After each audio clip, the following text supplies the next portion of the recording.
하나님 말씀 로마서 15장 8절에서 9절 말씀을 보겠습니다.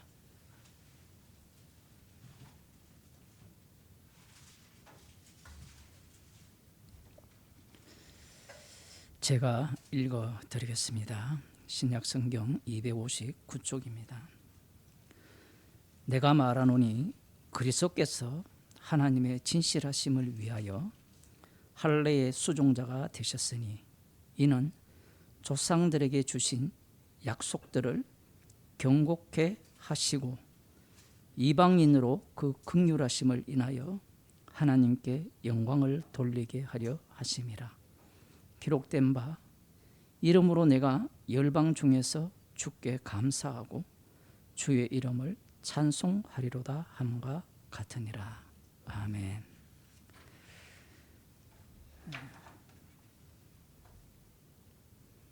제가 오늘 말씀을 준비하면서 챗GPT에게 물어봤습니다. 정석훈 목사라면 십자가 세언야교회 정석훈 목사라면 오늘 본문을 어떻게 설교할 거냐? 대답을 이렇게 했어요. 박영선 목사처럼 설교를 할 거다.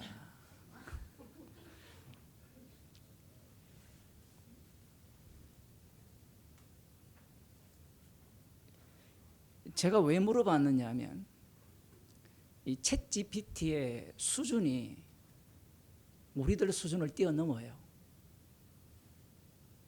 지식이 충만하거든요. 종합적인 사고를 하는 게 이 AI입니다. AI에게서 복음이 나올 수 있느냐? 지식은 나올 수 있어요. 지식은. 그 지식은 항상 오름이거든요. 오름. 그 오름이 과연 진리냐라는 거예요. 자, 여러분 질문을 해보겠습니다. 십자가에서 생명이 나오죠. 맞죠? 그러면 십자가가 지식이 되잖아요. 그 십자가를 아는 것이 구원이 되나요? 질문 자체가 어렵죠. 질문도 이미 잘못되었는데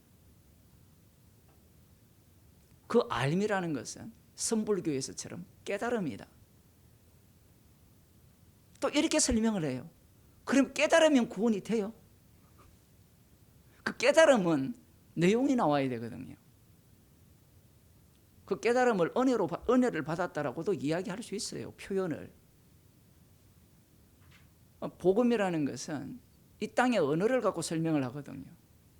그러면 우리가 은혜를, 말씀을 깨달았다는 표현을 많이 하잖아요. 가장 큰 문제는 이 지식이 과연 구원을 갖고 올 수 있느냐라고 하면 못 갖고 옵니다. 우리가 복음을 듣고 많은 지식을 축적했잖아요. 지금까지. 축적을 한 상태에서 어떤 사건이 발생하면 어떻습니까? 모든 게 무너져요. 오늘 본문을 보면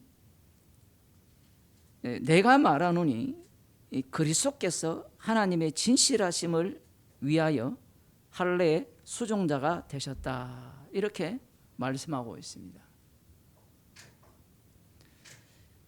오늘 본문이 일단 어려워요. 그리스도라는 단어가 나오고 할례라는 단어가 나와요. 여기서 먼저 왜 사도 바울은 예수께서라고 말씀하지 않고 그리스도라는 표현을 썼을까요? 여러분 성경을 읽으면서 그런 질문을 하죠. 아니 예수라고 썼다가 예수 그리스도라고 썼다가 주 예수 그리스도라고 썼다가 그 다음 그리스도만 썼다가 예수라고 쓰고 이런 단어가 굉장히 다양하게 써지잖아요. 그럼 우리 성질 같은 경우에는 아유 뭐 그럴 것 같으면 예수만 쓰든지 예수 그리스도만 쓰든지 주 예수 그리스도를 다 쓰든지 이렇게 하면 성경을 읽는 우리들에게 편리하지 않겠느냐라는 생각을 합니다. 성경을 읽어본 사람들은. 그 구약에도 보면 분명히 그 얍곡 강가에서 다시는 야곱이라 하지 아니하리라고 하나님이 말씀을 하셔놓고 야곱을 계속 부르거든요. 그 왜 그러냐에 대한 이유가 그 본문 안에서 나옵니다. 본문 안에서.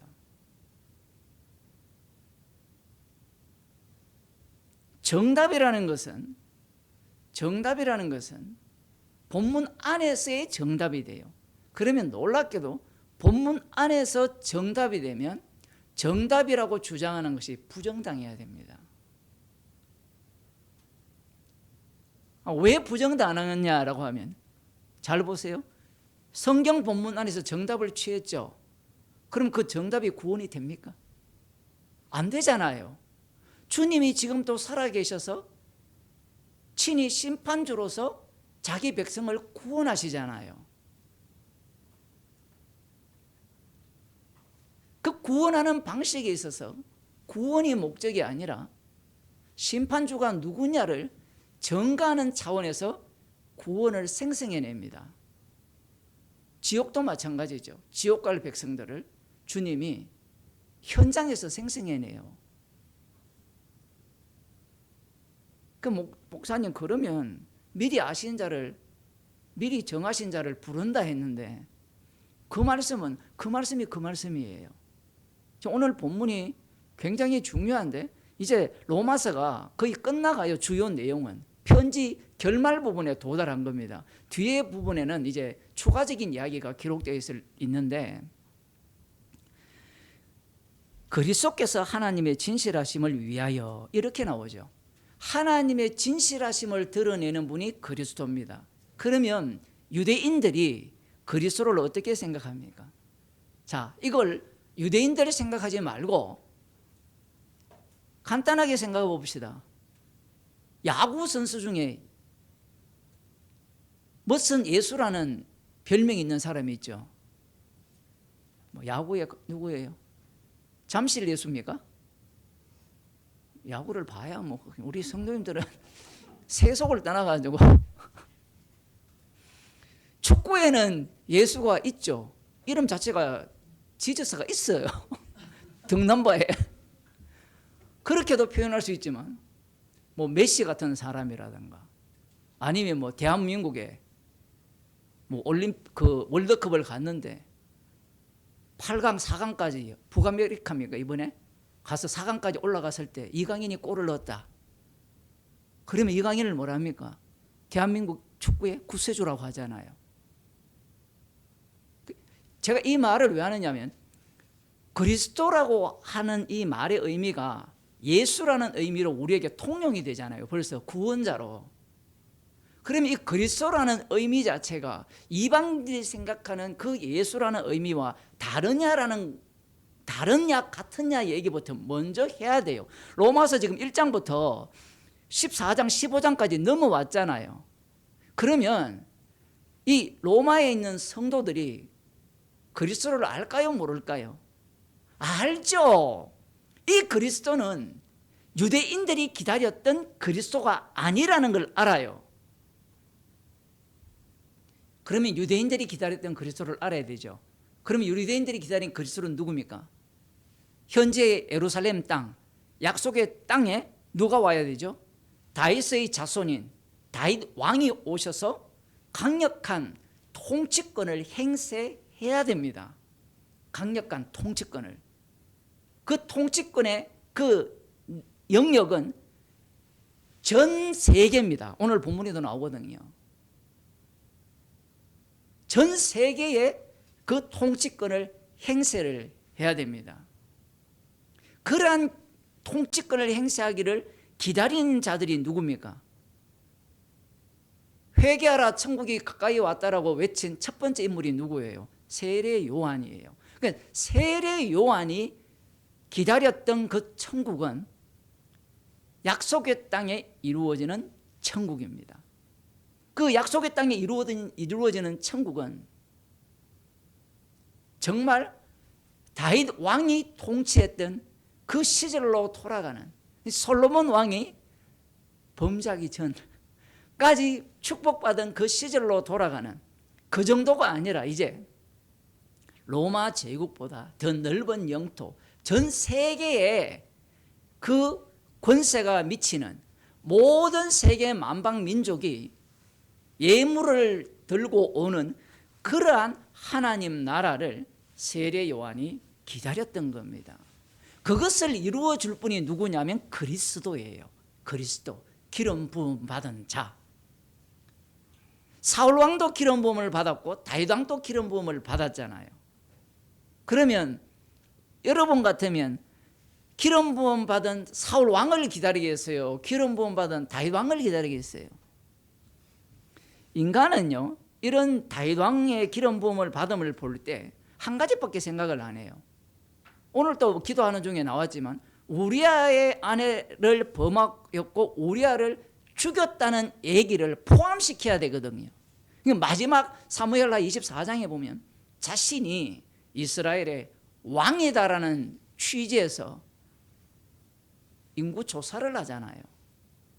그러니까 기름 부음 받음의 의미가 이 통합적으로 하시는 말씀인데, 이 성경 해석하는 사람들은 하나만 싹 빼버리죠. 유리한 요소들.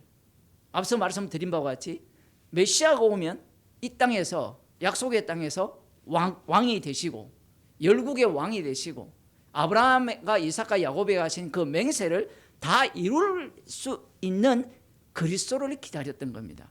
그래서 마태복음 16장 16절에 보면 베드로가 당신은 그리스도시요 살아계신 하나님의 아들이라 했을 때 그 그리스도는 어떤 의미를 갖느냐라고 하면 자신들이 권세를 행사할 수 있는 그 자리로 올릴 수 있는 그리스도예요. 지금 로마서 14장 15장에서 모든 만물이 깨끗하다라고 하잖아요. 깨끗하다라고 할 때 이 말씀 자체는 권세를 부리라고 주신 말씀입니까? 아니면 성기라고 주신 말씀입니까? 분명히 성기라고 주신 말씀이에요. 그런데 이 로마에 있는 성도들이 성기라고 주신 말씀인 걸 알아요. 아는데 말씀을 제대로 알아가게 되니까 자신들이 어느 위치에 올라갑니까? 바리새인 자리로 가는 거예요. 심판하는 자리로 가는 겁니다. 아니 목사님, 안 그러면 안 됩니까? 안 그럴 수가 없다라는 게 성경 말씀이에요. 자꾸 인간들은 뭘 자꾸 노리느냐 하면 죄인이 되어서 십자가의 정인이 되기를 원하지 않고 올바른 지식, 그 지식을 내가 받아서 그 말씀대로 살아서, 그래서 뭐 하겠다는 겁니까? 자기도 자기를 몰라요. 뭐 하겠다라고 하느냐면 자기가 권세를 부리겠다라는 것이 툭 튀어나옵니다. 그래서 지금 사도 바울이 이렇게 이야기하죠. 그리스도께서 하나님의 진실하심을 위하여 할례의 수종자가 되셨다. 하나님의 그 진실하심이 뭐냐면 하나님께서 약속하신 것을 신실하게 이루심을 위하여 할례의 수종자가 되셨다라는 거예요. 여기에서 수종자라는 의미는 헬라어로 수종자라는 뜻도 있고 종이라는 의미도 있고 그게 그거지만 수행자라는 의미도 있어요. 수행자라는 의미. 그래서 여기에 보면 그리스도께서 하나님의 진실하심을 위하여라고까지는 유대인들이 생각하는 것과 똑같아요. 유대인들도 약속을 믿었어요. 제가 아까 시작할 때 하나님의 열심에 보면 하나님이 약속하신 것은 하나님이 열심을 통해 반드시 이룬다. 그게 박영선 목사님의 하나님 열심 책이거든요. 근데 그게 유대교예요. 옛날에 볼 때는 내 시각으로 그걸 봤거든요. 복음, 십자가 복음 입장에서 보니까 다 맞는 말 같아요. 그런데 이제 와서 보면 이게 유대교예요. 지금 하는 설교를 들어보세요. 십자가 이야기 안 합니다. 십자가를 이용할 뿐이지. 참고로 제 대학원 교수였어요. 하나님의 열심이라는 것을 누가 믿느냐 하면 유대인들이 믿어요. 그 약속 성취도 마찬가지죠. 여호와의 만군의 여호와의 열심히 이를 이루리라는 게 성경에 나와요. 그게 나온다고요. 그러면 유대인들은 이 본문을 어떻게 읽겠습니까? 유대인들, 자, 우리가 이 본문을 로마에 있는, 지금 로마인들은 다 이방인이라 이야기했거든요. 근데 이방인 중에도 유대인이 있을 거 아니에요. 이게 섞여 있는데 이제 뒤에 보면 제가 얘기하겠지만 이게 섞여 있는데 유대인들이 이 본문을 보면 그래 나도 알아 이래야 될 거 아니에요. 그러면 할례의 종이라는 걸 어떻게 해석하겠어요?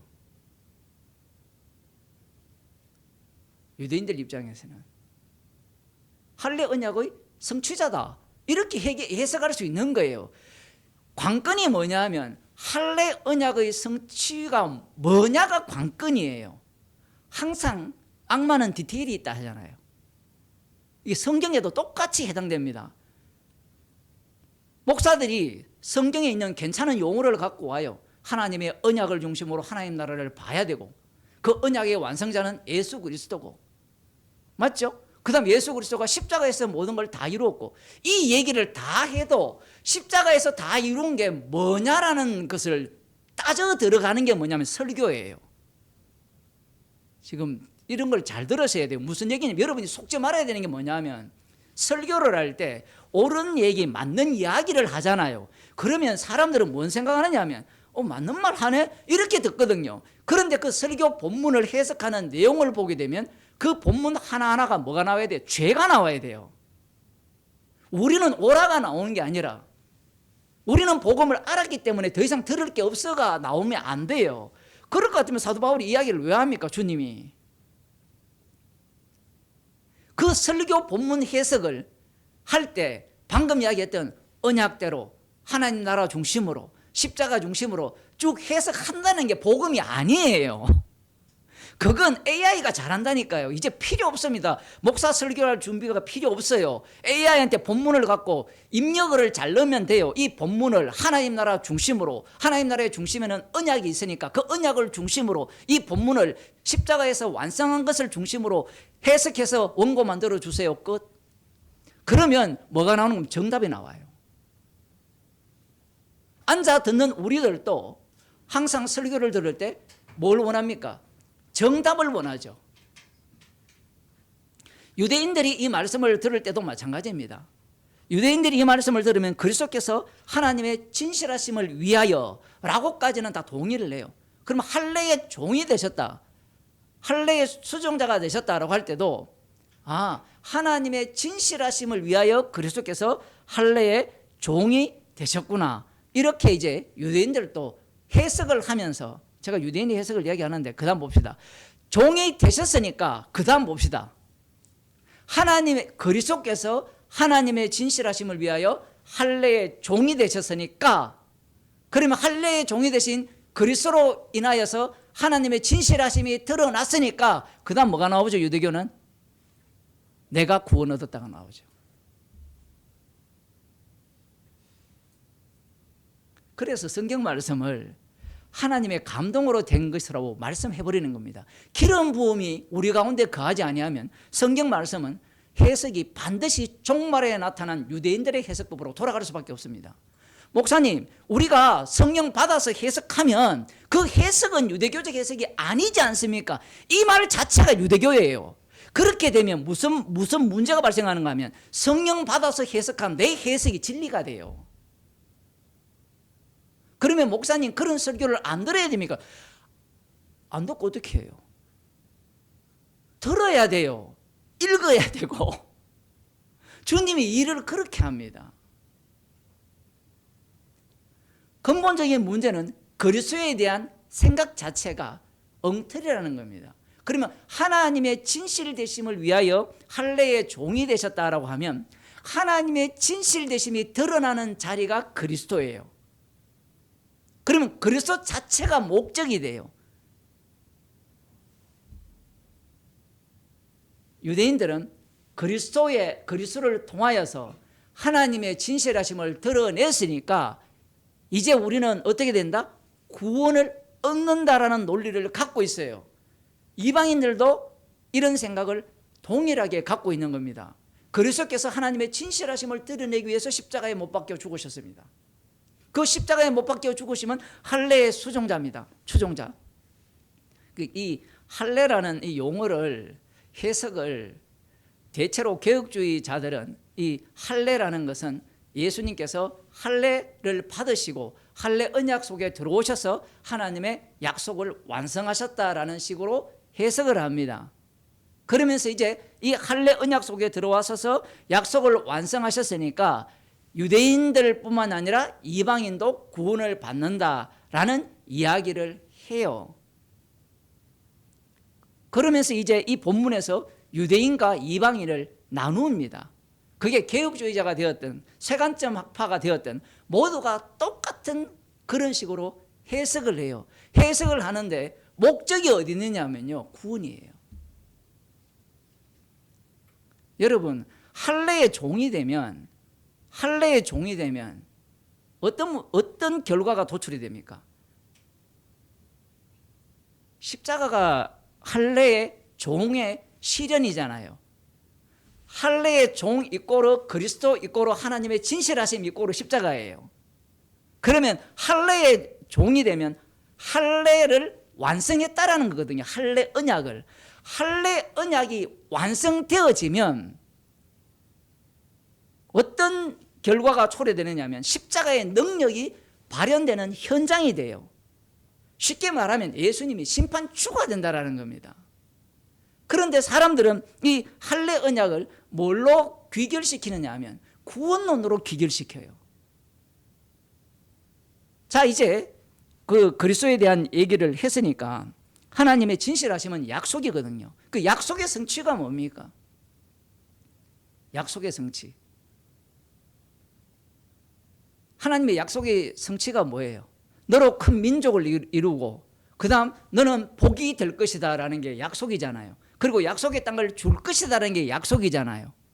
맞죠? 그러면 약속의 성취가 되면 그 다음 단계는 뭘 생각해야 되죠? 땅이 생겨야 되고 그 다음 큰 민족이 돼야 되고 복이 돼야 되잖아요. 맞죠? 요 세 요소가 동시에 드러나는 자리가 어디입니까? 십자가예요.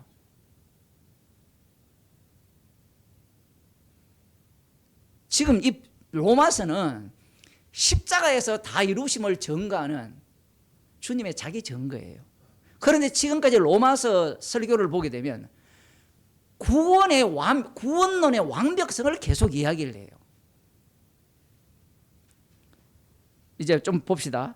할례의 종이 되셨다. 할례 언약이 뭐냐를 먼저 창세기 17장에서 보겠습니다.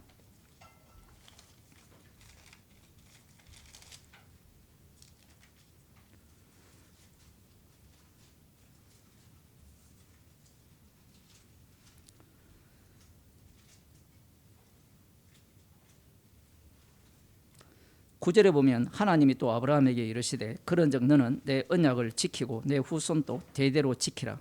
너희 중 남자는 다 할례를 받으라. 이것이 나와 너희와 너희 후손 사이에 지킬 내 언약이라. 지금 아브라함이 지켜야 될 언약이 할례 언약입니다. 그래서 이 할례 언약은 몸에 있어요. 몸에 있는 이 할례 언약인데 만일에 이 할례를 행치 않는다면 내 백성 중에서 끊어낼 것이라는 거예요. 백성 중에서 잘릴 것이라는 겁니다. 이게 할례 언약이에요. 그러면 예수님께서 할례의 완성자가 되셨잖아요. 그러면 할례의 완성자가 되려면 할례 언약에는 내 백성 되는 요소도 있고 끊어내는 요소도 들어있어요. 우리는 자꾸 뭐만 자꾸 생각하느냐면 할례 언약 받으면 내 백성이고 안 받으면 내 백성 아니라고 하니까 안 받음이라는 것은 할례 언약 속에 안 들어간다고 생각해요. 할례 언약 안에 들어가요. 할례 언약 안에. 성경을 구원론으로 해석한다는 자체가 왜 엉터리냐면 유대인들이 성경을 구원론으로 해석했잖아요. 목사님, 우리 구원론 빼고 성경을 해석 안 할 수 있습니까? 우리 구원론 빼고 안 할 수 있습니까? 예수님이 하셨잖아요. 성경은 내게 대해서 전한다. 내게 대해서 전한다는 그 말씀 안에 구원이 있죠. 우리 구원을 위한 말씀이 아니에요. 예수님이 누구시냐를 전가하기 위한 구원이에요. 제가 페이스북에 글을 하나 올렸잖아요. 구약의 성도들은 어떻게 구원 얻었습니까? 라는 질문에 뭐라고 제가 답을 했습니까? 복잡한 이야기를 쭉 했지만 질문이 잘못되었다 했죠. 왜 질문이 잘못되었습니까?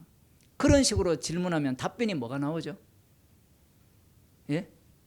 어떻게 구원 얻었다가 나오잖아요. 그러면 구약 전체를 뭘로 봅니까? 구원론으로 보잖아요. 그게 유대교고 이게 기독교 신학이에요. 여러분이 교회 오는 이유가 구원받기 위해서 옵니까? 그리스도의 사랑을 깊이 알아가기 위해서 옵니까? 사람들이 교회 안 오는 이유 중에 하나가 구원받았는데 내가 왜 교회 가? 그리스도의 사랑 깊이는 내 혼자 살아도 더 잘 알아. 근데 로마서 보니까 그게 안 돼요. 혼자 살아서 더 알아가면 자기가 신밖에 안 됩니다. 그리고 설교를 들을 때 구원론 빼버리면 설교 듣겠습니까? 교회에 누가 오겠어요? 성경에 보면 교회 시컨 다니다가 지옥 가기 위해서 교회로 부른 사람도 있거든요. 제가 그 글에 써놨잖아요. 이스라엘을 시컨 뿌리다가 광야에서 진멸시켜버리고 종말까지 약속을 시컨 주셔놓고 너희들은 누구 아니다? 내 백성이 아니다. 예수님을 죽였잖아요. 내 백성이 아니에요. 이스라엘은 이미 혈통적 이스라엘은. 그러한 말씀들이 지금 할례 언약 속에 담겨 있는 겁니다. 그래서 이제 다시 할례 언약에 대해 들었으니까 로마서는 이게 흔히 말하는 수미상관법 비슷하게 전개되거든요. 지금 로마서 끝부분이잖아요. 그럼 1장에 보면 할례에 대한 말씀이 나옵니다. 로마서 2장 25절.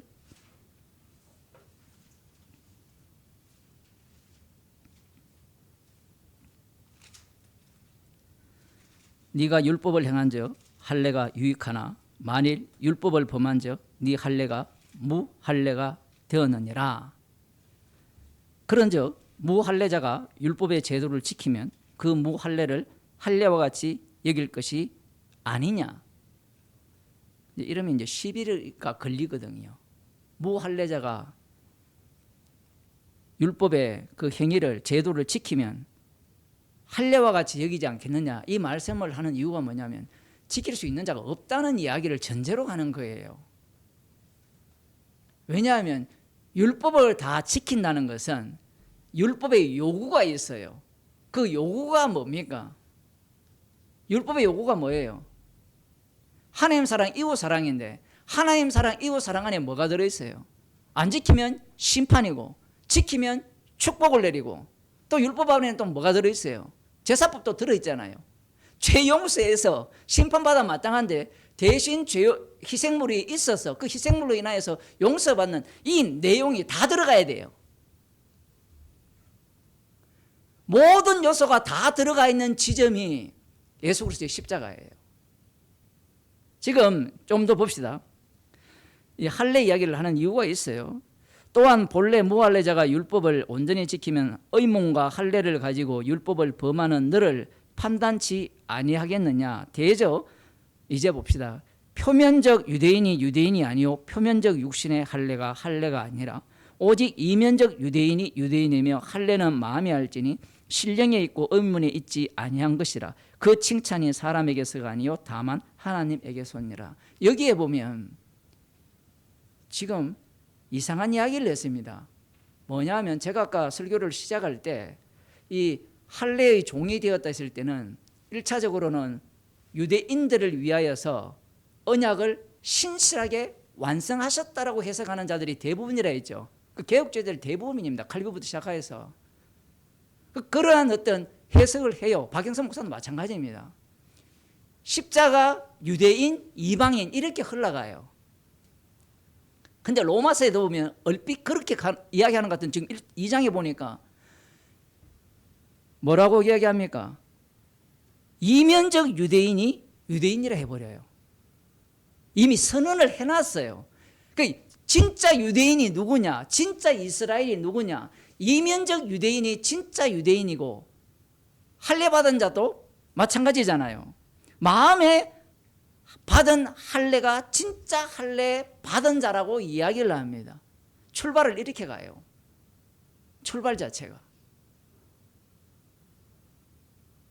왜 이렇게 가느냐 하면 머릿속에는, 인간들의 머릿속에는 지금 사도 바울도 이야기하잖아요. 복음이 유대인들로부터 이방인으로 가잖아요. 순서가 하나님의 약속이 이렇게 전개가 되잖아요. 그래서 이 전개되는 과정을 로마서에도 설명을 해 놓았지만 이 구조를 어디까지 가져오느냐 하면 제가 이렇게 적용을 해 볼게요. 표면적 그리스도인이 그리스도인이 아니요, 이면적 그리스도인이 그리스도인이다, 이렇게 설명할 수 있어요, 없어요? 있죠. 지금 그 얘기하는 거예요, 로마서에서. 왜냐하면 지금 로마에 있는 사람들은 대부분 이방인입니다. 지금 아예 이방인들이 너희에게 말한다고 하잖아요. 그런데 여기에 유대인 들어가고 이스라엘 들어가고 이런 할례를 막 들어가니까 사람들은 자꾸 어디로 가느냐 하면, 이들은 유대인들 중심으로 해서 이방인으로 흘러가는구나, 이런 논리를 펴요. 그런데 이미 2장에서 표면적 유대인이 유대인이 아니라고 했잖아요, 벌써. 왜 표면적 유대인이 유대인이 아니냐라고 하면 이미 로마서 9장에서 이미 설명을 다 했습니다. 9장에서. 자, 거기 넘어가기 전에 로마서 4장을 보겠습니다. 4장 9절을 보면 그런즉 이 행복이 할례자에겐요 혹 무할례자에겐요 대저 우리가 말하기를 아브라함에게는 그 믿음을 의로 여기셨다 하노라. 그런즉 이를 어떻게 여기셨느뇨? 할례시냐 무할례시냐? 할례시가 아니라 무할례시니라. 저가 할례의 표를 받은 것은 무할례시의 믿음으로 된 의를 인친 것이니 이는 무할례자로서 믿는 모든 자의 조상이 되어 저희로 의로 여기심을 얻게 하려 하심이라. 또한 할례자의 조상이 되었나니 곧 할례 받을 자에게 뿐 아니라 우리 조상 아브라함의 무할례시에 가졌던 믿음의 자취를 쫓는 자들에게 도니라. 이 할례 언약이 언제 세워졌어요? 창세기 15장에 먼저 믿음이 등장을 하죠. 아브라함의 믿음이 등장한 이후에 그 다음 할례를 행하게 함으로 말미암아 그 믿음을 인쳤다라고 하잖아요. 자, 그런데 논리를 잘 봅시다. 창세기 15장에 믿었던 믿음이 로마서 4장에 의하면 제대로 된 믿음입니까 아닙니까? 아니죠. 아니에요. 그러면 제대로 된 믿음이 아닌데 그 믿음을 인쳤다라고 했잖아요. 그러면 제대로 된 믿음이 아닌 그 믿음을 참된 믿음으로 바꾼 인인 거예요. 우리는 이 본문을 볼 때 앞부분과 연결해서 보게 되면 15장에 나오는 이 믿음으로, 아브라함의 믿음으로 하나님이 의롭게 여겼다고 하니까 이걸 문자대로 봐버린단 말이에요. 문자대로 봐버리니까 어떻게 생각하느냐면 아브라함이 진짜 믿음이 있었네? 진짜 믿음이 있었긴 있었죠. 있었는데 진짜 믿음 안에는 가짜 믿음이 먼저 선행이 되고 그 가짜 믿음 때문에 그 하나님이 어떤 모욕을 당합니까? 이스마엘이 등장을 하잖아요. 하나님의 약속의 자녀가 조롱당하고 비웃음을 당합니다. 그 비웃음을 당한 그 상황을 내포하면서 할례 언약을 행하게 하신 거예요.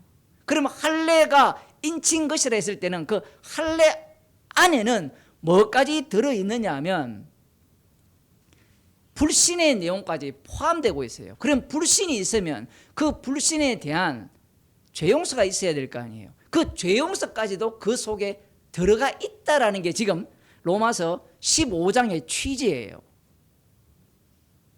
할례의 종이 되었다 했을 때는 이 할례의 종의 의미가 그냥 우리를 구원하기에 오셨구나, 이런 차원의 할례의 종이 아니에요.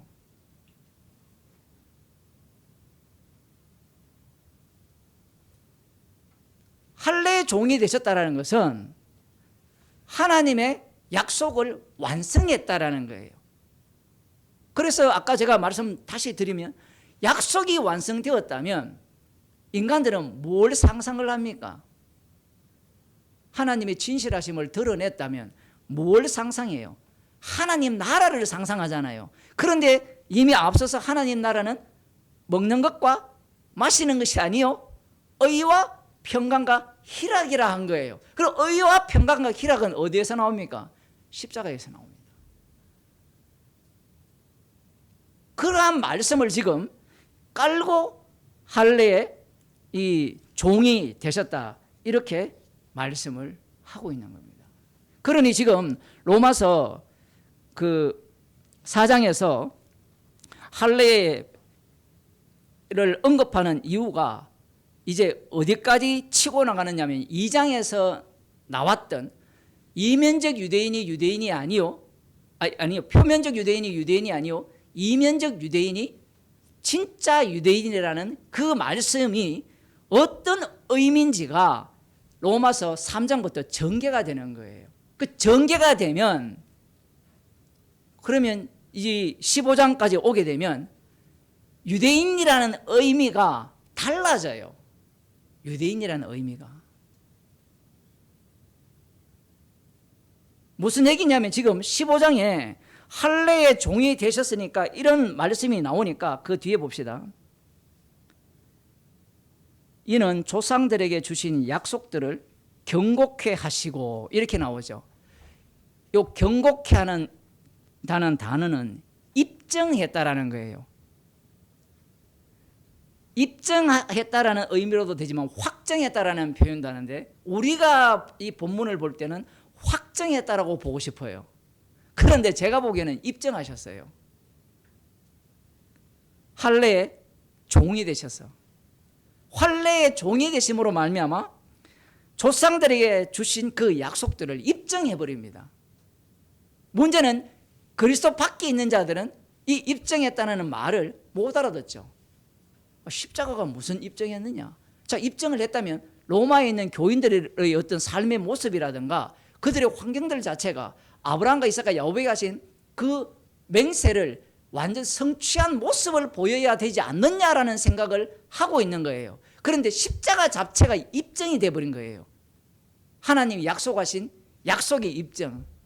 그러니까 인간 쪽에서는 이걸 장악할 방법이 없어요. 장악할 방법이 없습니다. 자, 그런데 이제 문제가 뭐냐면 뒤에 이방인으로 그 긍휼하심을 인하여 하나님께 영광을 돌리게 하려 하심이라 이렇게 되어 있어요.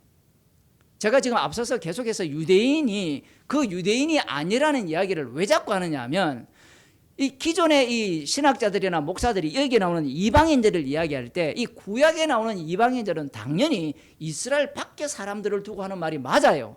그런데 구약을 갖고 왔지만 로마서 지금 여기에서 과연 이 이방인이 우리가 기본적으로 갖고 있는 이방인이냐라는 질문을 해야 되는 겁니다. 그래서 제가 아까 로마서 2장을 언급한 거예요. 표면적 유대인이 아니요. 9장으로 가면 이스라엘에게서 난 그들이 다 이스라엘이 아니라고 했잖아요. 그러면 이스라엘은 이방인입니까? 아닙니까? 이스라엘에게 난 그들이 이스라엘이 아니라고 했으니까 이스라엘은 이방인이죠. 그러면 이스라엘에게 난 그들이 다 이스라엘이 아니라고 하면 이스라엘이 있을 거 아니에요. 그럼 그 이스라엘은 어떻게 이스라엘이 되었어요? 이미 9장에 다 나와요. 내 백성 아닌 자를 내 백성이라 해서 이스라엘이 된 거예요. 이게 이스라엘 전체 역사입니다. 그러면 예수님이 이 땅에 오시게 되면 이미 이스라엘은 하나님의 백성입니까? 아닙니까? 아님이 드러나는 여호와의 날이 돼요. 제가 이 얘기를 왜 강조하느냐 하면 이 본문을 자꾸 이 이방인, 유대인 이렇게 해석을 하게 되면 어디에 사람들이 자꾸 관심을 둡니까? 백투더 예루살렘에 가요. 혈통적 이스라엘은 없어요. 지금은 우리는 한민족이다. 그 세계의 인구를 조사하면 200명 중에 1명이 징기스칸 후예들이래요. 전 세계를 뒤덮고 완전히 모든 DNA를 거의 자기 DNA로 장악을 했는데 말씀을 해석을 할 때 말씀 앞부분과 그리고 전체 사복음서를 경유하여서 하나님께서 어떻게 말씀을 전개시키면서 지금 십자가 사건을 계속해서 일어나는 현장으로 말씀하시는 것을 봐야 되는데, 이 말씀을 자꾸 무엇으로 보려고 하느냐 하면 구원론으로 보려고 한다는 겁니다. 구원론으로. 그리고 이걸 이방인이라니까 그냥 그래 이방인이 맞네. 그러면 할례의 추종자가 되셔서, 그래서 1차적으로는 누구를 위해서? 성경에 보면 잃어버린 백성을 찾기 위해서 왔다, 내 백성을 찾기 위해서 왔다니까 유대인을 위해서 할례의 추종자가 되셨고, 유대인을 위해 할례의 추종자가 되셨으니까 이방인을 위하여도 당연히 되시지 않느냐. 구약에 나오는 그 다윗이 예언한 그 예언들이 성취가 되지 않느냐라는 그런 논리를 펴요. 그 말은 맞아요. 그 말은 맞는데 거기에서 이제 더 깊이 들어가야 되는 겁니다. 더 깊이 들어가야 되는 이유가 있어요. 더 깊이 안 들어가면 나는 구원받았다가 되죠. 봅시다. 이제 이 이방인들에 대한 이야기가 사무엘하 22장 48절에 나옵니다.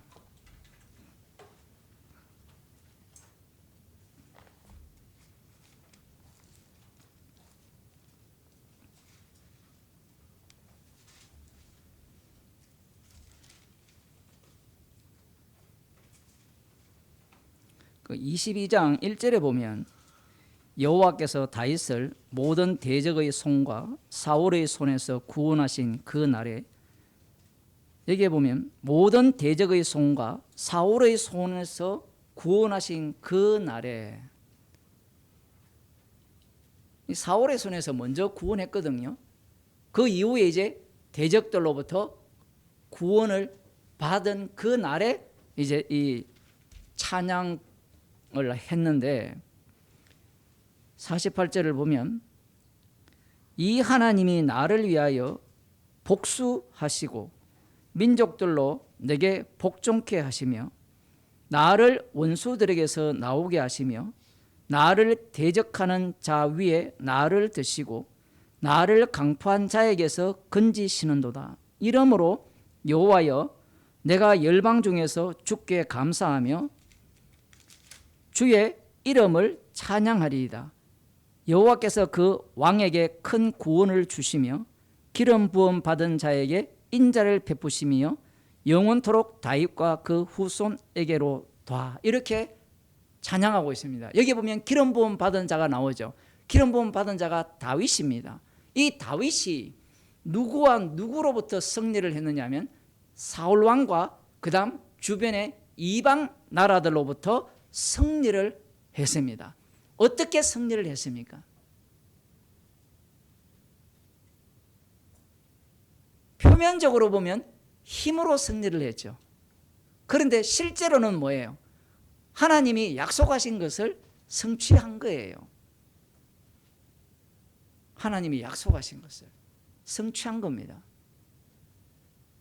문제는 사무엘하 7장을 봅시다. 여기에 보면 다윗 언약이 나오는데 13절, 저는 내 이름을 위하여 집을 건축할 것이요 나는 그 나라 위를 영원히 경고케 하리라. 여기에 보면 나라 위를 영원히 경고케 한다 하잖아요. 그죠? 그러면 우리가 이 시절로 돌아가면 나라 위를 영원히 경고케 한다고 하면 이 다윗이 통치하는 이 대적인 사울과 그리고 이방인들과 싸워서 승리를 했잖아요. 그들로부터 구원한 그것이 지속이 된다라는 게 다윗 언약이에요. 다윗 언약의 핵심이. 그래서 지금 이 다윗이 찬양을 하는데 그 내용이 이제 50절에 나오는 겁니다. 이름으로 여호와여, 내가 열방 중에서 주께 감사하며 주의 이름을 찬양하리이다. 어떻게 했길래 열방 중에서 감사하고 주의 이름을 찬양합니까? 전쟁에서 승리했기 때문에. 이게 바로 기름 부음 받은 자의 본 모습입니다. 지금 이렇게 되면 이게 겹치게 되죠. 뭐가 겹치게 됩니까? 성도들이 예수 그리스도께서 십자가로 승리를 했잖아요. 그런데 이게 십자가로 승리한 그 복음을 시간이 지나면 이게 독특해요. 십자가로 승리한 그 복음 속에 있는 사람도 있을지 모르지만 많은 경우에는 십자가의 그 승리가 무슨 승리로 바꿔버립니까? 이 다윗의 승리로 바꿔치기를 해버려요. 다윗의 승리로. 지금 이 음식 먹는 문제에서 누가 승리자입니까?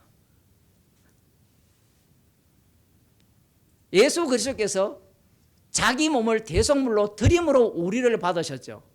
대속물로 드리는 예수님이 승리자잖아요. 그죠? 그러면 음식 먹는 문제에서 누가 승리자입니까? 자기 몸을 형제를 위해서 죽는 자리로 가는 자가 승리잖아요. 그런데 인간이란 자체가 그렇게 안 돼요. 그게 된다면 이런 말씀을 할 필요가 없잖아요. 그렇지 않습니까? 이미 이들이 복음을 다 아는데. 그 디모데후서 3장에 보면 4장입니까? 디모데후서 4장에 보면 거기에 어떤 자들이 우리에게서 나갔다 하잖아요. 우리에게서 나간 자들이 뭘 한답니까? 교리를 만들다 하잖아요. 근데 그 교리가 매력적인 겁니다. 지금 다윗 왕이 찬양한 이 대목, 열방 중에서 찬양한다라고 하고 이방인들 중에서 주의 이름을 높인다라고 했을 때 그 모습은 자꾸 어떤 생각을 갖게 되는 거냐 하느냐면 유대인들이 생각했던 그 의미를 자꾸 상상을 해요. 여러분 한국 교회를 보세요. 교회를 보면 하나님께 영광을 돌리자 할 때 어떤 게 영광을 돌리는 겁니까? 이기는 것, 부자 되는 것, 잘 되는 것, 승리하는 거잖아요. 만일에 예수 믿는 사람들이 거지 나사로처럼 살았다. 이 거지 나사로를 극단적으로 한번 끌어와 볼게요. 대한민국이 복음을 한 100년 전에 100몇 년 전에 들었다 치는데 그 복음이 들어온 이후에 대한민국이 더 가난하게 되었다. 그러면 그 복음을 듣고 싶겠습니까? 안 듣고 싶죠. 지금 이 사도 바울이 사무엘하 지금 먼저 22장을 갖고 온 이유가 있어요. 이유가. 그 이유가 바로 인간들이 생각하는 그 사고방식을 무너뜨리기 위함이에요.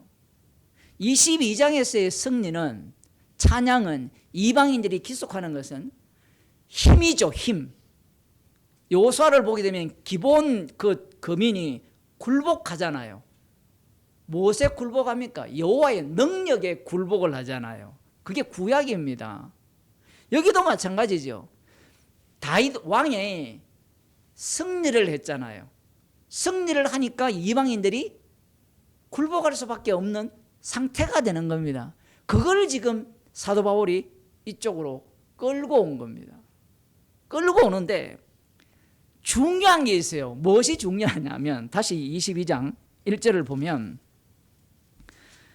단순히 모든 대적 중에 이방인만 이야기하는 것이 아니라 사울을 언급을 해요. 이게 굉장히 중요합니다.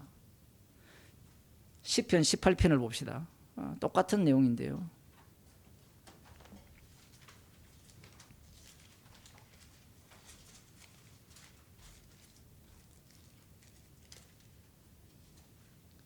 시편 18편 43절에서 50절인데 그 18편 제일 앞부분을 봅시다. 여호와의 종 다윗의 시 영장으로 한 노래. 여호와께서 다윗을 그 모든 원수와 사울의 손에서 구원하신 날에 다윗이 이 노래의 말로 여호와께 아뢰어 가로되 이렇게 되어 있거든요.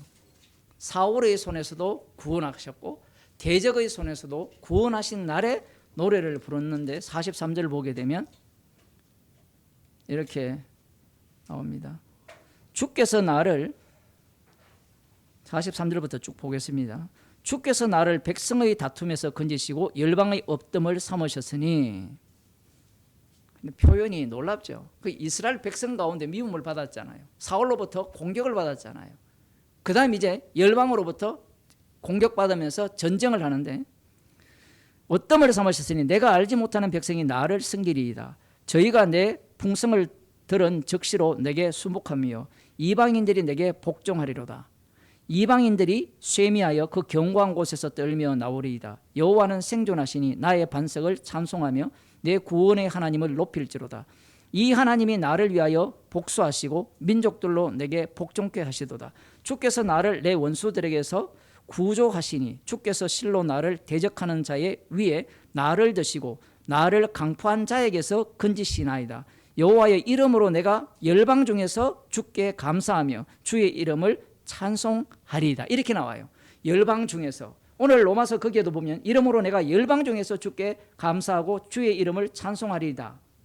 이렇게 나오죠. 그러면서 로마서 15장 9절에 이방인으로 그 긍휼하심을 인하여 이렇게 나오거든요. 그럼 지금 이 대목을 보게 되면 열방이라는 그 단어 안에, 용어 안에 누구도 들어가요. 사울도 들어가요.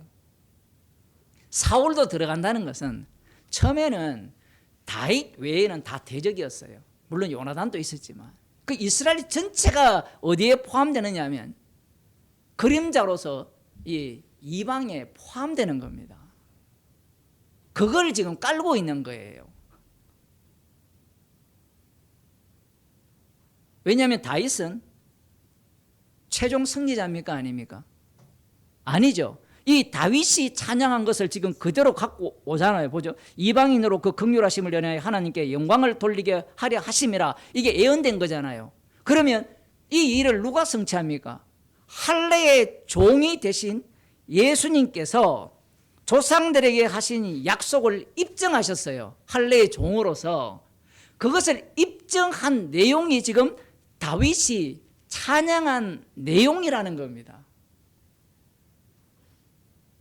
이렇게 되면 우리는 이 시편을 보게 되면 다윗 왕이 있을 거 아니에요. 그러면 다윗 왕과 함께한 이스라엘이 있을 거 아니에요. 아니면 남유다가 있을 거라고 예상을 하시잖아요. 그런데 예수님께서 다윗 왕이 되시잖아요.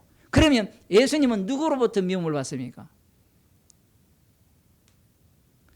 자기 땅에 오면 자기 백성이 영접지 않고 자기 백성이 예수님을 십자가에 처형하도록 내몰잖아요. 그러면 여기에 누구도 합류합니까? 본디오 빌라도도 합류를 하죠. 그죠? 그러면 이 시편 18편이나 아니면 사무엘하 22장에 나오는 이 찬양의 노래가 예수님에 의해서 완성이 되었다고 했을 때 그 약속 성취잖아요. 지금 이 조상들에게 하신 약속을 입증했다라는 이야기가 아까 아브라함을 이야기했는데 아브라함에게 하신 약속이 지금 다윗의 찬송 속에 나오는 거예요.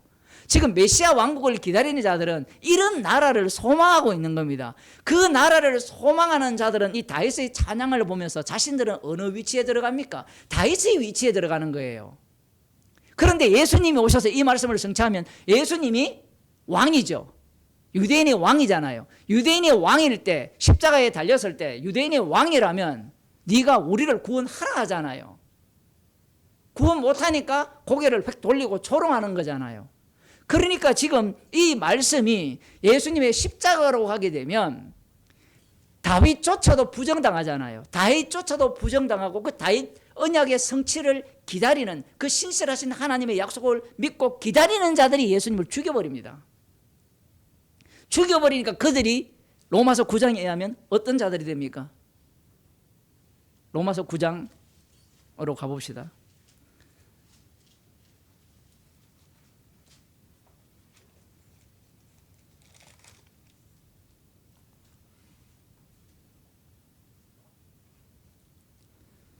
(9장 1절) 내가 그리스도 안에서 참말을 하고 거짓말을 아니하노라. 내게 큰 근심이 있는 것과 마음에 그치지 않는 고통이 있는 것을 내 양심이 성령 안에서 나로 더불어 증거하노니 나의 형제 곧 골육 친척을 위하여 내 자신이 저주를 받아 그리스도에게서 끊어질지라도 원하는 바로다.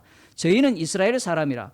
저희에게는 양자됨과 영광과 언약들과 율법을 세우신 것과 예배와 약속들이 있고 조상들도 저희 것이요 육신으로 하면 그리스도도 저희에게서 났으니 저는 만물 위에 계셔 세세의 찬양을 받으실 하나님이시노로다. 그리고 이스라엘 같은 경우에는 껍데기는 다 덮어쓰고 있어요. 약속, 영광, 그리스도도 거기에서 나셨잖아요. 나셨는데 봅시다. 또한 하나님의 말씀이 폐하여진 것 같지 않도다. 이스라엘에게서 난 그들이 다 이스라엘이 아니오라는 선언을 해버립니다. 시큰 이스라엘에게는 약속도 있고 양자됨도 있고 영광도 있고 그리스도도 그에게 낫지 않느냐라고 해놓고 이스라엘에게서 난 그들이 이스라엘이 아니요 라는 겁니다. 그러면 이 말씀을 앞부분에 이야기한 것 속에 집어넣어야 돼요. 그러면 혈통적 이스라엘은 이스라엘입니까? 이스라엘이 아닙니까? 참된 이스라엘이 아니라는 이야기를 하는 거예요. 그 이야기를 지금 9장에서 펼쳐나가는 겁니다. 그러면 그 이야기를 왜 펼쳐나가느냐 하면 지금 이스라엘 이야기하고자 하는 게 아니에요. 누구 이야기하고자 하는 겁니까? 이 말씀을 듣는 로마에 있는 성도들한테 하는 이야기예요. 성도들의 논리가 뭐냐 하면 나는 이미 예수님을 믿었기 때문에 나는 말씀을 믿기 때문에 구원받았다라는 이야기를 할 가능성이 100%입니다. 그래서 제가 앞부분에 말씀드렸잖아요. 응용을 해서 표면적 그리스도인이 그리스도인이 아니요 이면적 그리스도인이 그리스도인이다 라고 했잖아요. 그럼 표면적에서 이면적으로 넘어가는 그 단계에서 그 과정에 끼어 있는 게 뭐예요? 십자가잖아요. 그러면 십자가가 안 나오는 것은 뭐예요? 다 표면적 그리스도인이에요. 사도 바울이 지금 그 얘기를 하는 겁니다. 봅시다. 아브라함에게서 난 그들이 다 이스라엘에게서 난 그들이 다 이스라엘이 아니요. 이 말은 굉장히 중요해요. 그러면 우리는 이렇게 얘기할 거 아닙니까? 아브라함에게서 난 사람은 아브라함 씨가 맞지 않느냐? 지금 그 얘기를 하는 거예요. 이스라엘에게서 난 그들이 이스라엘이 아니요라는 대전제를 갖고 아브라함 이야기를 합니다. 그 다음 봅시다. 아브라함의 씨가 다 그 자녀가 아니요 오직 이삭으로부터 난 자라야 네 씨라 칭하리라 하셨으니 곧 육신의 자녀가 하나님의 자녀가 아니라 오직 약속의 자녀가 씨로 여기심을 받느니라. 그 이스마엘은 아니고 이삭이라는 거예요. 분명히 아브라함에게서 났는데 이스마엘은 아니고 이삭이라는 겁니다. 그 다음 단계 또 나와요. 그러면 이삭에게는 약속의 자녀니까 이삭이 낳은 자녀들은 과연 이스라엘이 될 수 있느냐라는 질문을 합니다. 그 다음 봅시다. 오직 약속의 자녀가 씨로 여기심을 받느니라. 약속한 말씀은 이것이니 명년 이때에 내가 이르리니 사라에게 아들이 있으리라 하시니라. 이뿐 아니라 또한 리브가가 우리 조상 이삭 한 사람으로 말미암아 잉태하였는데 이게 중요해요. 이삭 우리 조상 이삭 한 사람으로 말미암아 잉태했다라는 겁니다. 그러면 당연히 약속의 자녀잖아요.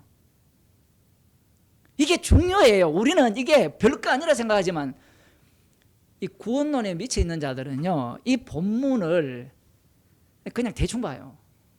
이걸 봐야 돼요.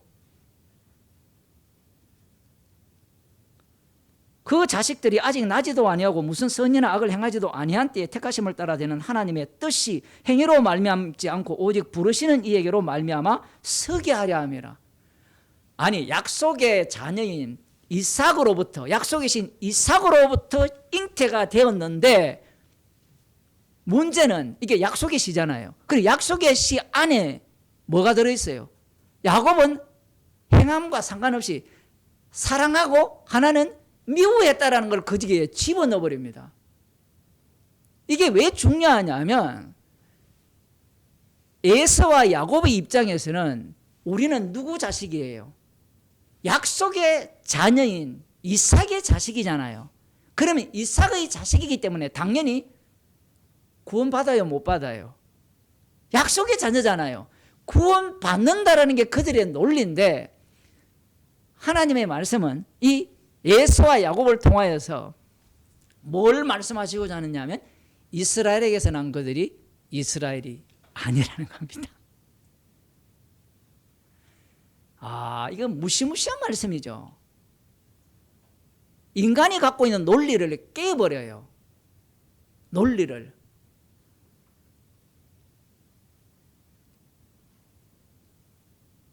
부르시는 이로 말미암아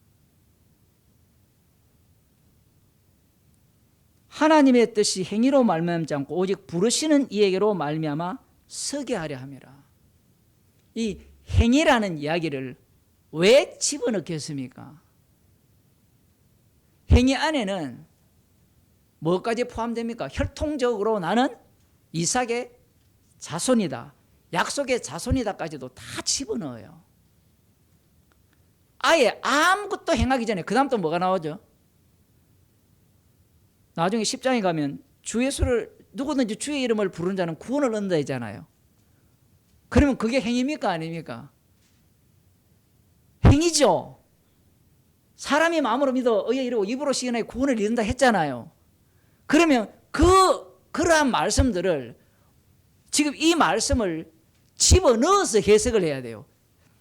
주의 이름을 부르는 자는 구원을 얻는다, 맞죠? 그럼 여기에 행위로 말미암는다라는 게 들어가야 돼요. 그러면 행위로 말미암지 않고 말씀에 부르시는 이로 그걸 은혜잖아요. 은혜로 말미암으면 주의 이름을 부르는 자는 구원을 얻는다 했을 때, 주의 이름을 불렀을 때 구원을 얻었다면 자신은 뭐가 되죠? 죄인이 되고 십자가를 자랑하게 돼 있다는 겁니다.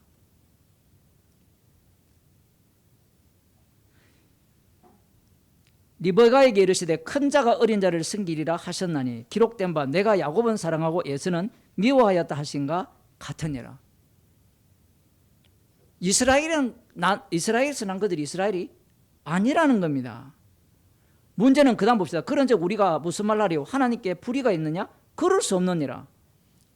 왜 이런 말을 하는 겁니까? 시비를 거는 거예요. 아니, 처음 약속을 냈으면 약속의 자녀라면 모두가 다 축복을 받아야 되지 않습니까? 사랑을 받아야 되지 않습니까? 라는 논리를 누가 갖고 있다는 거예요? 인간이. 유대인들은 인간의 대표자니까. 그런데 그 다음 나오는 게 뭐예요? 모세 이야기를 해버립니다. 내가 긍휼히 여길 자를 긍휼히 여기고 불쌍히 여길 자를 불쌍히 여기리라. 이게 말이 돼요? 자, 봅시다. 긍휼히 여길 자를 긍휼히 여기고 불쌍히 여길 자를 불쌍히 여겼다는 것을 누구한테 적용하면 돼요? 야곱은 사랑하고 에서는 미워했다. 이게잖아요. 맞죠? 그런데 봅시다. 야곱은 사랑했는데, 맞죠? 야곱은 사랑했는데 이걸 그대로 갖고 와서 야곱을 사랑함 속에 뭐가 들어가 있는가 하면 긍휼히 여길 자는 긍휼히 여기고 강팍히 할 자는 강팍히 들어있는 거예요. 계속해서 인간적으로 표현하면 새끼를 친다라고 볼 수 있습니다. 그걸 다르게 표현하면 계속해서 우리가 볼 때는 하나인 것 같은데 하나 안에 이미 그게 언약이기 때문에 언약 아래는 항상 무엇이 담겨 있느냐 하면 심판성이 담겨 있어요. 심판이 없는 것은 사랑이 아니에요. 그 요소를 담은 겁니다. 쉽게 말하면 언약을 보여주기 위한 말씀인데 야곱은 사랑하고 에서는 미워했다라고 하니까 야곱 입장에서는 나 사랑했네가 돼요. 그게 선악과를 먹은 자들의 특징입니다. 특징. 예수님이 화목제물이 되셨잖아요. 우리의 대속물이 되셨잖아요. 그러면 인간들은 우리의 대속물이 되셨으니까 우리는 구원받았다가 돼요. 말은 맞는데 그 구원 속에서는 뭐가 나와야 되죠? 방금 긍휼히 여길 자는 긍휼히 여기고 강팍할 자는 강팍히 하는 내용이 나와야 돼요. 그게 나오는 지점이 십자가예요. 단순히 바로만 강팍히 여긴 게 아니에요. 애굽에 있을 때는 바로를 강팍히 했지만 광야 40년 길은 누구를 강팍히 했습니까? 예, 하나님이 만든 6월절 어린 양의 피로 만든 장자를 강팍히 했어요. 구원론이 목적이 아니에요. 아까 제가 구원론 이야기를 했는데 구원론으로는 성경이 설명이 안 됩니다. 모세는 변화산상에서 주님을 만났기 때문에 거기에서 구원론을 이야기하고자 하는 게 아니었죠. 별세. 그 별세의 의미는 뭐냐면 십자가 지신 그분이 진짜 하나님이 되고 심판주가 된다라는 걸 증거한 게 모세였어요. 그러면 우리는 손들고 그러면 아론도 천국 갔겠네요. 질문이 잘못되었죠. 왜 자꾸 그 말을 하려고 하느냐 하면 어떻게 하면 구원을 얻느냐라는 질문을 하고 싶은 거예요. 주님은 야곱은 사랑하고 에서는 미워했다 그러면 이제 알겠어. 이제 알겠는 게 우리예요. 근데 뒤에 나오는 게 긍휼히 여길 자는 긍휼히 여기고 불쌍히 여길 자는 불쌍히 여긴다고 해버려요. 그러면 이 말씀이 살아있으려면 야곱 속에 또 뭐가 나와야 되죠? 불쌍히 여김이 나와야 되는데 인간들은 야곱은 사랑한 것을 뭘로 봅니까? 이미 존재로 봐버리는 거예요. 야곱은 사랑했다. 이렇게 생각한 자들이 예수님을 십자가에 못 박아 죽인 유대인들입니다. 말씀을 그렇게 해석을 해요. 그러면 이런 이야기를 왜 이렇게 길게 합니까? 9장에서 구약 이야기를 왜 해요? 우리 이방인들이 보고 관람을 하라고 하는 겁니까? 아니면 오늘날 우리에게 하시는 말씀입니까? 왜 호세아 얘기를 합니까? 내 백성 아는 자를 내 백성이라 부르고, 나중에 이사야는 뭐랍니까? 나를 부르지 않는 자에게 찾음받았다라고 할 거 아니에요. 그러면 이 말씀이 성도 속에 고스란히 들어와야 되는데, 문제는 이 성도라고 하는 이 인간이라는 작자가 골치 아파요. 뭐냐면 믿고 나면 뭐라고 이야기하는 거예요? 내가 믿어서 내가 믿어서 구원을 얻었다 하고, 아니면 내가 이 말씀의 깊이를 알아서 주님의 은혜를 안다라고 이야기를 해요. 그러면 이 사람에게는 뭐가 해당이 없습니까? 계속해서 반복이 되죠. 이스라엘에게서 난 것이 이스라엘이 아니오라는 이 내용이 성도에게 담겨 있어야 되는데 이게 빠져버려요. 이게 빠져버리면 무슨 말씀이 소용없느냐면, 내 백성 아닌 자를 내 백성이라는 이 말씀이 그 성도에게는 필요가 없어요. 그다음 한 걸음 더 나아가서 찾지도 않았는데 찾은 바 되었다라는 말씀이 필요가 없어요. 필요가 없어지면 이제 나는 뭐가 되죠? 나는 내가 주님을 알고 주객이 전도가 돼요. 내가 주님을 믿고 내가 주님을 알고, 그러니까 그것이 나를 어떻게 한다? 구원한다라고 생각해요.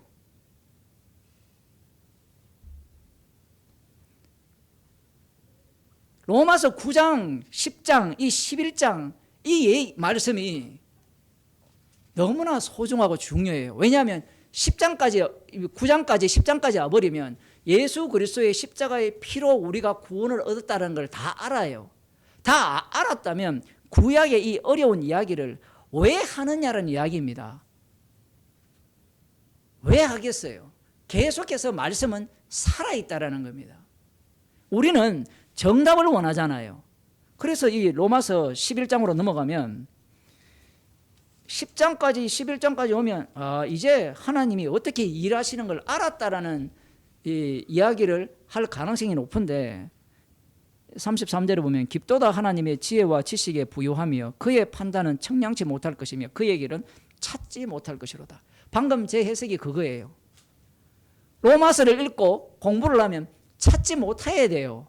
그의 길은, 그의 판단은 청량 못해요. 그런데 로마서 연구를 하면 우리는 이제 그의 판단을 청량할 수 있다고 해요.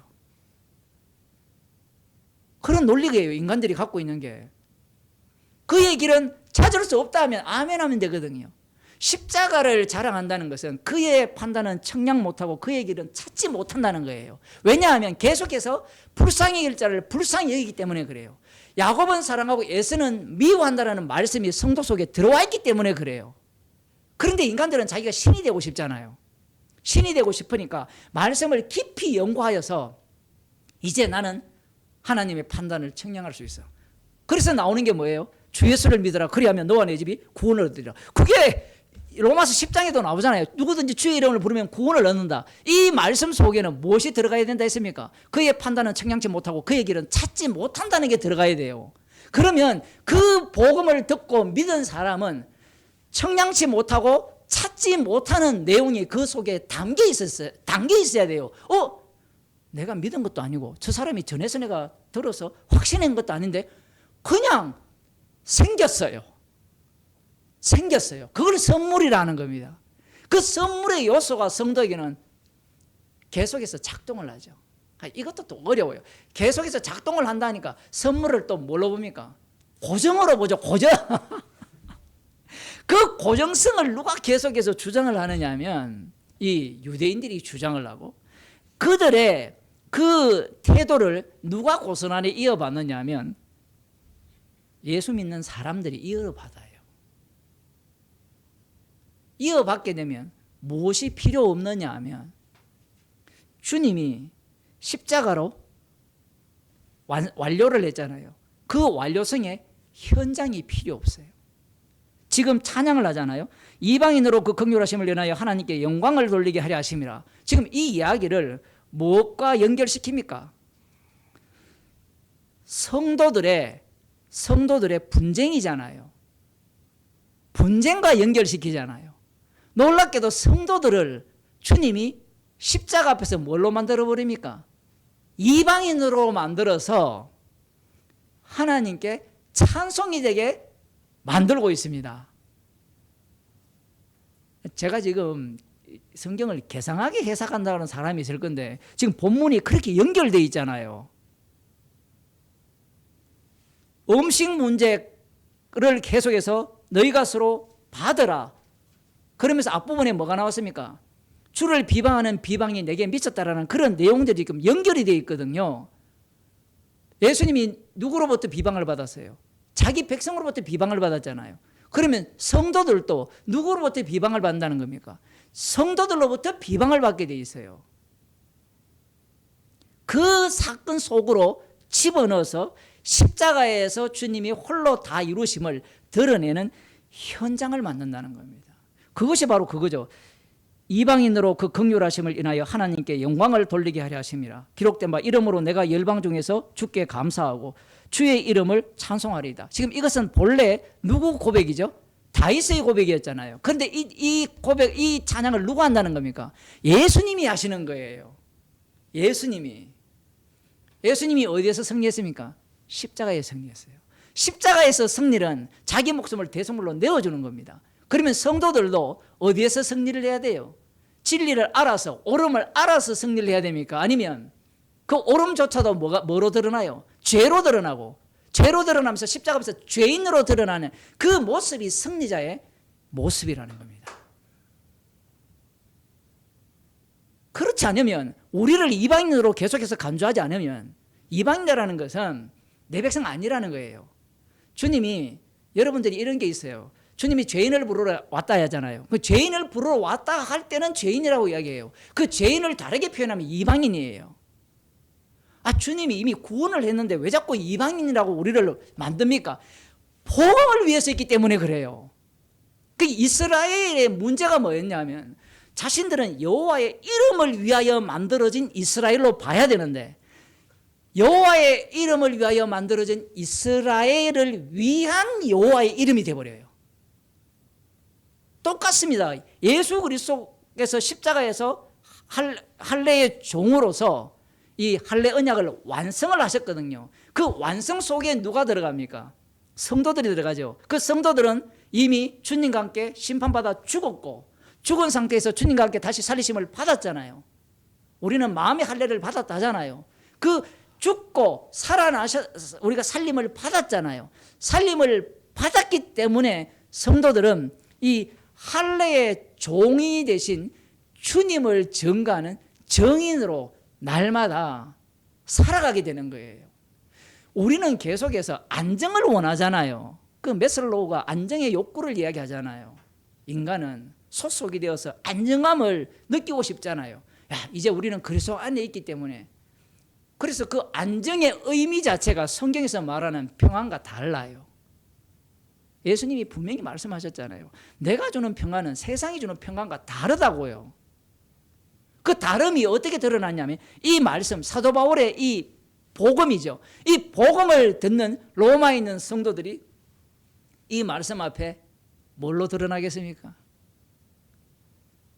아마 이런 얘기를 딱 들으면요, 모든 음식이 깨끗해, 내가 오라, 네가 오라, 이것이 둘 다 깨져 버리죠. 지금 이 말씀 앞에서는 둘 다 깨어져 버리면 주님의 십자가에서 주님이 홀로 다 이루신 이 진짜 제대로 된 왕이, 주님이 자신이 완성하신 그 교회의 모습을 보고 찬양을 올려야 되는데 로마서를 읽게 되면 정답을 찾아내려고 하죠. 그래서 여기에서 이방인을 언급하는 겁니다. 그러니까 로마서 9장부터 나오는 이 사도 바울이 혈육을 이야기하면서 바로 뭘 이야기해버렸냐면 말씀은 폐해지지 않았다는 것을 이야기하기 위해서 이스라엘을 만들었고 말씀은 폐해지지 않는다는 것을 말씀하기 위해서 이스라엘에게서 난 것이 이스라엘이 아니라는 것을 이스라엘을 통해서 계속해서 증거하시면서 그것을 어디까지 끌고 옵니까? 오늘날 우리에게까지 끌고 오는 겁니다. 그러니 나는 이제 십자가 복음을 알아서 말은 할 수 있어요. 그런데 문제가 뭐냐면 그 알았다는 그 의미 속에는 지금 이 말씀이 들어가야 되거든요. 그러니 말씀이 들어가는 자리로 우리가 계속해서 내몰려야 돼요. 그런데 이 복음을 알았다는 자들의 문제가 뭐냐면 말씀 속으로 들어가면 요동을 치거든요. 근데 복음을 알았다는 자들은 말씀 속으로 들어가면 요동을 안 쳐요. 이 구원파들의 문제가 그거예요. 나 이미 구원받았는데, 나 이미 복음을 확실히 아는데, 그 김성수 목사가 그랬잖아요. 십자가 복음을 제대로 알면 우리가 죄인이고 죄인 중에 개쓰고 그걸 제대로 알면 구원을 얻는다. 논리 자체가 이게 구원론이거든요. 논리 자체가 구원론이에요. 그걸 지금 로마서 뒷부분에서 다 깨버립니다. 다 깨버리거든요. 제 생각은 그래요. 그분이 왜 자살을 했느냐? 성경 연구를 너무 열심히 해서 그래요. 너무 열심히 하니까 뒷부분에 가면 해결이 안 돼요. 저는 어쩌면 그분이 이 정도 따라왔다고 생각해요. 총명한 사람이거든요. 논리를 치밀하게 따져야 돼요. 아까 제가 얘기했던 박연선 목사나 이런 사람들은 제가 볼 때는 공부하다가 말았어요. 여러분 상식적으로 생각해도 제 논리가 맞잖아요. 이방인이 어디까지 갑니까? 이미 2장에서 시작했거든요. 할례를 이야기하면서 이면적 유대인이 유대인이라고 이미 선언을 했습니다. 그리고 9장에는 이스라엘에게서 난 것들이 이스라엘이 아니라고 했어요. 그러면 15장에 이방인이 등장했을 때는 사무엘하 22장에서는 이방인이 맞아요. 그런데 그 이방인 안에 뭐가 들어있죠? 사울이 들어있었잖아요. 이게 굉장히 아까 기도할 때 오묘하다 했는데 그게 오묘한 거예요. 그 오묘함을 로마서에서는 어디까지 끌고 옵니까? 성도들로 갖고 와버렸죠. 이걸. 여기는 아예 이방인 자체가 없다니까 지금. 이렇게 끌고 오는 거예요. 복음을 확장했다가 다시 굉장히 이렇게 작게 만들어버리고.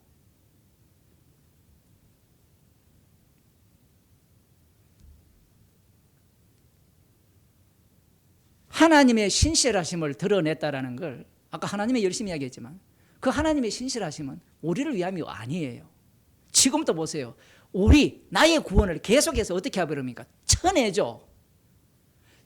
9장부터 나오는 게 유대인들은 계속해서 우리의 구원, 우리의 영생, 우리를 위한 하나님 나라를 계속 주장을 할 때 주님은 그 우리를 계속해서 어떻게 해버리는 거예요? 쳐내면서 종목적으로는 어떻게 만들어요? 안 찾은 자에게 내가 하나님으로 응답을 했다. 이렇게 나와버려요. 내 백성 아니라는 그 수준을 뛰어넘어 버립니다. 그리하여서 성도를 통하여서 할례의 수종자, 할례의 종이 되신 이 그리스도가 누구냐면 십자가에 못 박혀 죽으신 나사렛 예수입니다. 그 예수를 증거하기 위해서 우리에게 로마서에서는 뭘 줬답니까? 그리스도의 영을 주신 거예요. 그러니까 성도에게서 뭐가 나오겠어요? 사랑이 나오는 겁니다. 십자가를 자랑하고 십자가 앞에서 죄인 되는 것이 사랑인 거예요. 기도하겠습니다.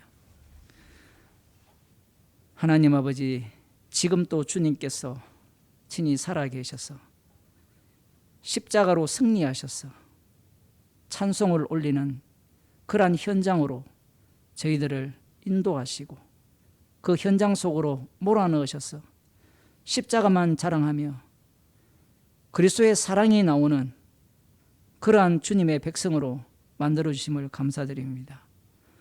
주님, 저희들을 늘 긍휼히 여기시사 주님이 홀로 십자가에서 다 이루심 속에 거하는 주의 백성이 되게 하옵소서. 주 예수 그리스도의 은혜와 하나님 아버지의 크신 사랑과 성령의 교통하심이 말씀 속에서 십자가의 피로 다 이루신 할례의 종이 되신 그리스도의 능력이 날마다 드러나기를 소원하는 주의 백성에게 축원하옵나이다. 아멘.